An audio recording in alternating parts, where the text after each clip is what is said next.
8 दिसंबर 1935 का दिन था। पंजाब के लुधियाना जिले के एक छोटे से गांव नसराली में एक साधारण परिवार में एक बच्चे का जन्म हुआ। नाम रखा गया धर्मेंद्र सिंह देओल। उस वक्त किसी ने सोचा भी नहीं था कि ये बच्चा एक दिन हिंदी सिनेमा का सबसे मजबूत और सबसे प्यारा सितारा बनेगा। धर्मेंद्र का बचपन गरीबी और सादगी में बीता। उनके पिता खेती से जुड़े थे और घर की आर्थिक हालत बहुत अच्छी नहीं थी। गांव की मिट्टी, खुले खेत और सादा जीवन ही उनकी दुनिया थी। लेकिन इन सब के बीच एक चीज थी जो धर्मेंद्र को सबसे अलग बनाती थी। धर्मेंद्र को बचपन से ही फिल्मों का बहुत शौक था। जब भी गांव में कहीं सिनेमा लगता या किसी कस्बे में फिल्म दिखाई जाती तो वो पैदल कई किलोमीटर चलकर फिल्म देखने पहुंच जाते। पर्दे पर दिखते हीरो, उनकी आवाज, उनका स्टाइल, सब कुछ धर्मेंद्र के दिल में बस जाता। वो अक्सर आईने के सामने खड़े होकर फिल्मी डायलॉग बोलने की कोशिश करते।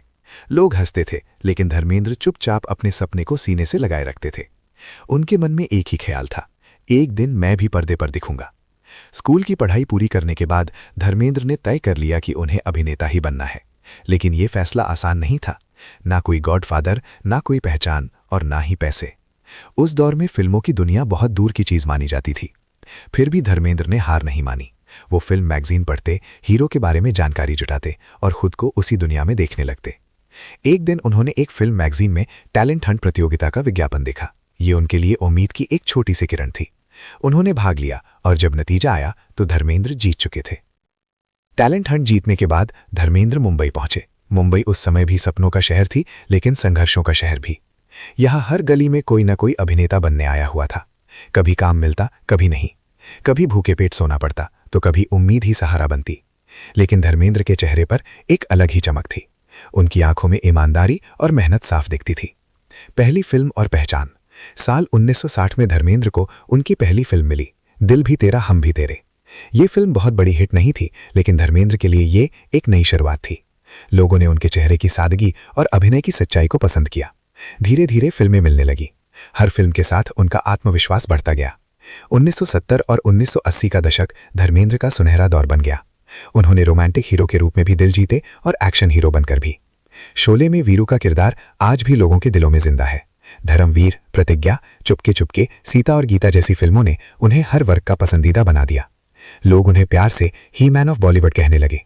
लेकिन इतनी शोहरत के बावजूद धर्मेंद्र का स्वभाव हमेशा जमीन से जुड़ा रहा। धर्मेंद्र की निजी जिंदगी भी काफी चर्चा में रही। उन्होंने पहले प्रकाश कौर से शादी की, बाद में उनकी जिंदगी में हेमा मालिनी आई।